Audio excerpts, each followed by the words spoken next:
नमस्ते प्यारे मित्रों एवं मेरे प्यारे छात्र छात्राओं। आज मैं आप सबके लिए महाकुंभ 2025 कब से कब तक है, शाही स्नान की तिथियां, सभी जानकारियां मैं आप सबके लिए लेकर आया हूं। लेकिन आपसे कहना चाहूँगा कि ये महाकुंभ कब, कैसे, क्यों लगता है, यह संपूर्ण जानकारी आज के इस वीडियो में मैं आप सबको बताने वाला हूं। आप सभी से नम्र निवेदन है कि यदि आप जानना चाहते हैं तो पूरा वीडियो अवश्य देखें। प्यारे मित्रों, पूर्ण कुंभ सिर्फ प्रयागराज में हर 12 साल में एक बार आयोजित होता है। महाकुंभ एक दुर्लभ आयोजन है जो 12 पूर्ण कुंभ के बाद यानी 144 साल बाद लगता है, इसलिए इस आयोजन को महाकुंभ कहते हैं। यह सिर्फ प्रयागराज में आयोजित होता है, जहाँ गंगा, यमुना और सरस्वती नदियों का पवित्र संगम होता है। इतना ही नहीं, कुंभ मेले का आयोजन किस स्थान पर कब होगा यह ग्रहों और राशियों पर निर्भर करता है। कुंभ मेले में सूर्य, चंद्र और गुरु ग्रहों का विशेष महत्व होता है। जब सूर्य और गुरु एक राशि से दूसरे राशि में प्रवेश करते हैं तभी कुंभ मेले का आयोजन होता है। इसी आधार पर स्थान और तिथि निर्धारित की जाती है, इसलिए यह पूर्ण रूप से ज्योतिषीय गणना के आधार पर आयोजित होने वाला मेला है। कुंभ मेला सनातन धर्म के सबसे बड़े और सबसे पवित्र धार्मिक आयोजनों में से एक है, जो हर 12 वर्षों में एक बार होता है। यह सिर्फ धार्मिक आयोजन ना होकर खगोलीय घटनाओं से जुड़ी एक चिर पुरातन परंपरा है, जिसमें ग्रहों की स्थिति का विशेष महत्व होता है और इसी आधार पर इसका आयोजन होता है। प्रयागराज में 13 जनवरी से 26 फरवरी तक चलने वाला महाकुंभ 144 वर्ष बाद आया है। प्यारे मित्रों, संस्कृत शब्द कुंभ का अर्थ है घड़ा या बर्तन। कहानी यह है कि जब देवों और असुरों ने समुद्र मंथन किया तो धन्वंतरी अमृत या अमृत का घड़ा लेकर निकले। यह सुनिश्चित करने के लिए कि असुर इसे न पालें, इंद्र के पुत्र जयंत घड़ा लेकर भाग गए। सूर्य, उनके पुत्र शनि, बृहस्पति और चंद्रमा उनकी और घड़े की रक्षा करने के लिए साथ गए। तो मित्रों, जयंत के भागते समय अमृत 4 स्थानों पर गिरा: हरिद्वार, प्रयागराज, उज्जैन और नासिक, त्र्यंबकेश्वर।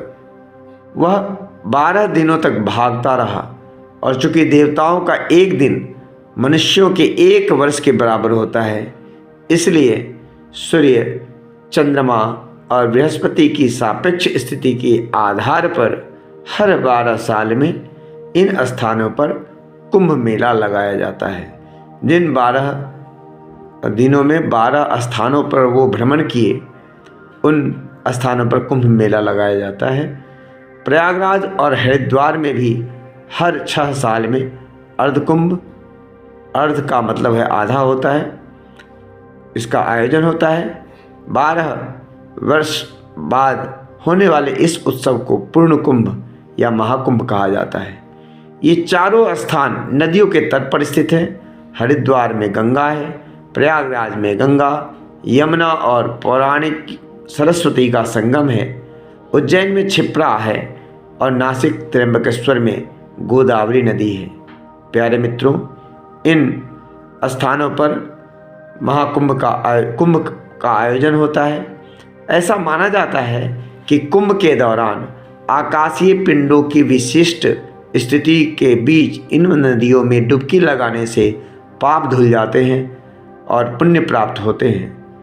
कुंभ मेला वह स्थान भी है जहाँ साधु और अन्य पवित्र व्यक्ति एकत्रित होते हैं। साधु अखाड़े काफ़ी उत्सुकता आकर्षित करते हैं और आम लोग उनसे मिल सकते हैं, सामान्य लोग भी मिल सकते हैं और उनसे कुछ सीख सकते हैं। प्यारे मित्रों, यही कारण है कि शाही स्नान लोग करते हैं।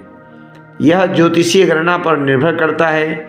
कुंभ मेले में 12 साल के अंतराल पर एक और कारण यह है कि बृहस्पति को सूर्य के चारों ओर एक चक्कर पूरा करने में 12 साल लगते हैं। ध्यान रखें, 12 साल के अंतराल का एक और कारण यह है कि बृहस्पति को सूर्य के चारों ओर एक चक्कर पूरा करने में 12 साल लगते हैं। इसलिए यह जो महाकुंभ लगता है 12 साल बाद ही होता है। जब बृहस्पति कुंभ राशि या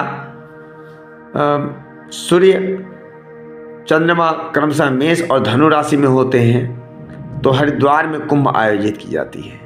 पुनः ध्यान दें, जब बृहस्पति कुंभ राशि या कुंभ राशि में होता है और सूर्य और चंद्रमा क्रमशः मेष और धनु राशि में होते हैं तो हरिद्वार में कुंभ आयोजित की जाती है।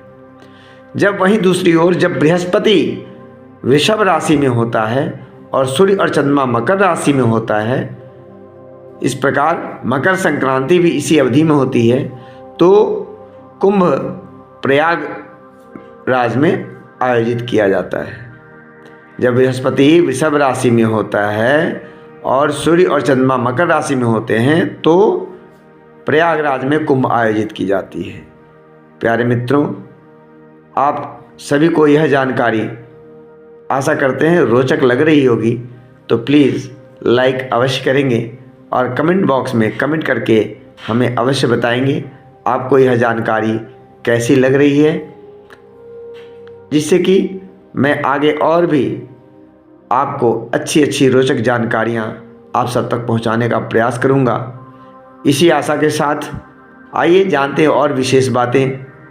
जब बृहस्पति सिंह राशि में होता है तथा सूर्य और चंद्रमा कर्क राशि में होते हैं तो कुंभ नासिक और त्र्यंबकेश्वर में आयोजित किया जाता है।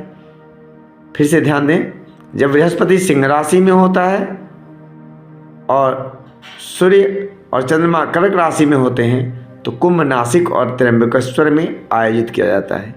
यही कारण है कि इन्हें सिंहस्थ कुंभ भी कहा जाता है, सिंहस्थ कुंभ कहा जाता है। तो आइए अब जानते हैं महाकुंभ 2025 के शाही स्नान की तिथियां।